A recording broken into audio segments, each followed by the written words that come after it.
একদিন একটি বিশাল জঙ্গলে এক বাঘ বাস করত। সে ছিল জঙ্গলের রাজা এবং তার শক্তি ছিল অসীম। অন্যান্য প্রাণীরা সবসময় বাঘকে দেখে ভয় পেত, কারণ বাঘ শিকারে ছিল অত্যন্ত দক্ষ। প্রতিদিনই বাঘ নতুন শিকার খুঁজে বের করে জঙ্গলের রাজত্বে তার আধিপত্য প্রমাণ করত। এতদিন ধরে তার অবাধ শাসনে সে অত্যন্ত গর্বিত ও আত্মতৃপ্ত হয়ে পড়েছিল। বাঘের মধ্যে একটা অদ্ভুত অহংকার তৈরি হয়েছিল। সে মনে করত এই জঙ্গলে কেউ তার মতো শক্তিশালী নয় এবং তার সামনে দাঁড়াবার সাহস কারও নেই। অন্য প্রাণীরা তাকে সম্মান করত, কিন্তু বাঘের অহংকার তাকে আরও হিংস্র করে তুলেছিল।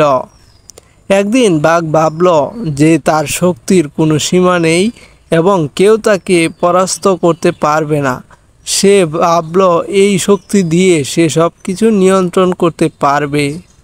তাই একদিন সেই জঙ্গলে এক শিয়াল এলো। শিয়ালটি ছোট আকারের হলেও তার ছিল প্রচণ্ড বুদ্ধি ও কৌশল। সে জানত বড় শত্রুকে হারাতে শক্তির প্রয়োজন নেই, বুদ্ধি দিয়ে তাকে হারানো যায়। শিয়াল বাঘের রাজত্ব সম্পর্কে শুনেছিল এবং সে ভাবল বাঘকে কিছুটা শিক্ষা দেওয়া প্রয়োজন আছে। শিয়াল বাঘের কাছে গিয়ে তাকে নম্রভাবে বলল, মহাশয় বাঘ, আপনার শক্তির কথা শুনেছি, আপনি নিঃসন্দেহ খুবই শক্তিশালী। কিন্তু জানেন কি, আমি আপনার চেয়ে অনেক বেশি শক্তিশালী। শিয়ালের এই কথা শুনে বাঘ বিস্মিত হলো। বাঘ তার দিকে অবাকভাবে তাকিয়ে বলল, তুমি তো আমার এক থাবায় মরে যাবে। কিভাবে তুমি আমার থেকে শক্তিশালী হতে পারো? তুমি তো একটি বোকা শিয়াল। শিয়াল হেসে উত্তর দিল, তোমাকে প্রমাণ করব। তবে তোমাকে আমার সাথে অনুসরণ করে যেতে হবে এক জায়গায়। তাহলে আমি তোমাকে দেখিয়ে দিতে পারবো যে আমি তোমার থেকে কতটা শক্তিশালী।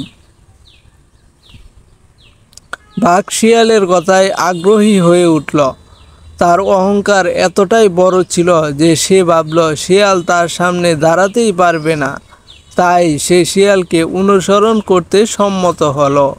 শিয়াল তাকে গভীর জঙ্গলের ভিতরে নিয়ে চলল, যেখানে তারা পৌঁছালো একটি বড় পুকুরের কাছে।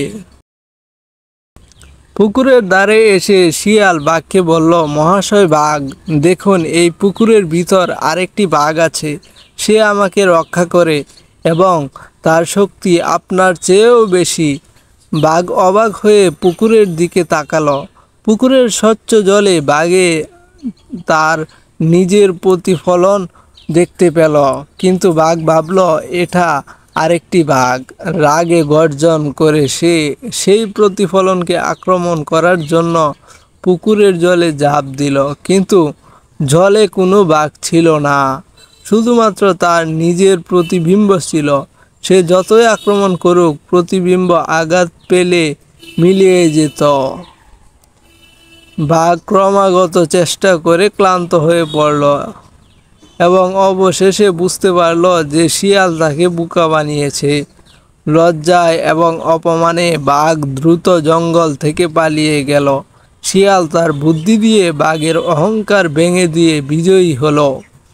শিয়াল তখন মুচকি হেসে বলল, শক্তি সবসময় বড় শক্তি নয়, বুদ্ধি তার চেয়েও বড়। এইভাবে শিয়াল তার কৌশল ও বুদ্ধি দিয়ে জঙ্গলের সবচেয়ে শক্তিশালী প্রাণী বাঘকে পরাস্ত করল এবং জঙ্গলে স্বাধীনভাবে জীবনযাপন করতে লাগল। একদিন একটি বিশাল জঙ্গলে এক বাঘ বাস করত। সে ছিল জঙ্গলের রাজা এবং তার শক্তি ছিল অসীম। অন্যান্য প্রাণীরা সবসময় বাঘকে দেখে ভয় পেত, কারণ বাঘ শিকারে ছিল অত্যন্ত দক্ষ। প্রতিদিনই বাঘ নতুন শিকার খুঁজে বের করে জঙ্গলের রাজত্বে তার আধিপত্য প্রমাণ করত। এতদিন ধরে তার অবাধ শাসনে সে অত্যন্ত গর্বিত ও আত্মতৃপ্ত হয়ে পড়েছিল। বাঘের মধ্যে একটা অদ্ভুত অহংকার তৈরি হয়েছিল।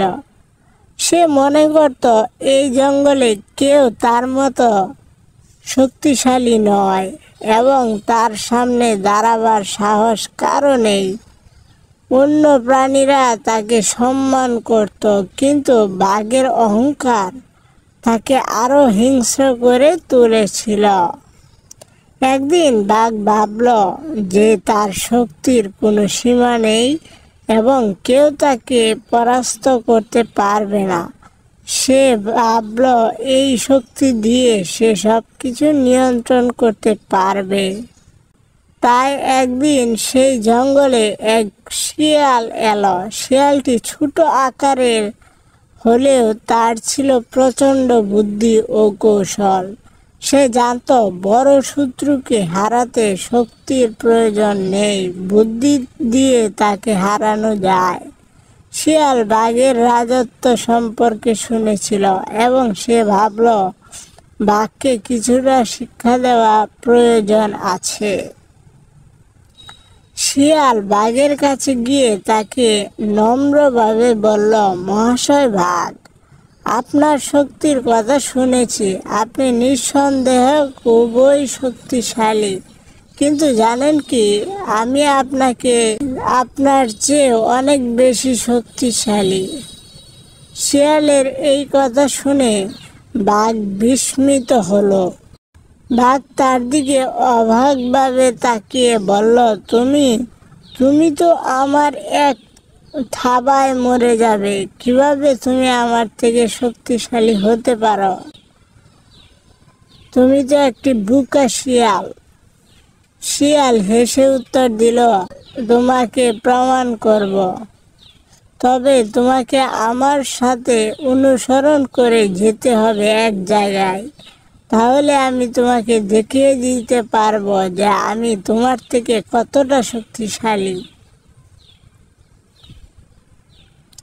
বাঘ শিয়ালের কথায় আগ্রহী হয়ে উঠল। তার অহংকার এতটাই বড় ছিল যে সে ভাবল শিয়াল তার সামনে দাঁড়াতেই পারবে না। তাই সে শিয়ালকে অনুসরণ করতে সম্মত হলো। শিয়াল তাকে গভীর জঙ্গলের ভিতরে নিয়ে চলল, যেখানে তারা পৌঁছালো একটি বড় পুকুরের কাছে। পুকুরের ধারে এসে শিয়াল বাঘকে বলল, মহাশয় বাঘ, দেখুন এই পুকুরের ভিতর আরেকটি বাঘ আছে। সে আমাকে রক্ষা করে এবং তার শক্তি আপনার চেয়েও বেশি। বাঘ অবাক হয়ে পুকুরের দিকে তাকালো। পুকুরের স্বচ্ছ জলে বাঘে তার নিজের প্রতিফলন দেখতে পেল, কিন্তু বাঘ ভাবল এটা আরেকটি বাঘ। রাগে গর্জন করে সে সেই প্রতিফলনকে আক্রমণ করার জন্য পুকুরের জলে ঝাঁপ দিল, কিন্তু জলে কোনো বাঘ ছিল না, শুধুমাত্র তার নিজের প্রতিবিম্ব ছিল।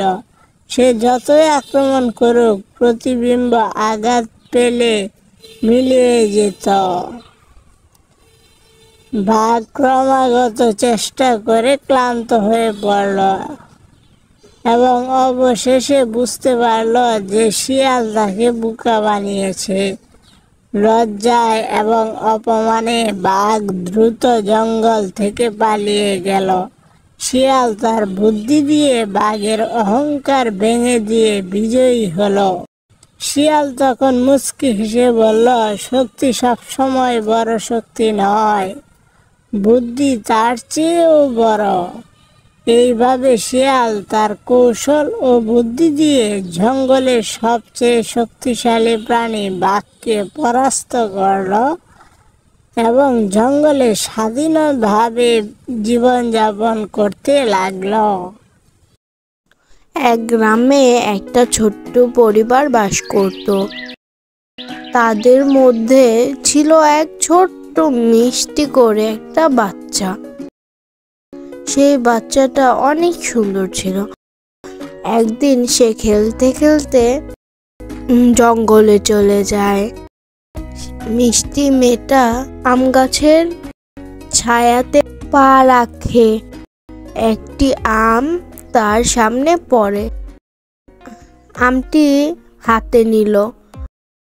ভূত বলল, একটি ভূত তার সামনে এসে পড়ে। তুই আমার আম নিয়েছিস কেন? আমার আম আমাকে ফিরিয়ে দে।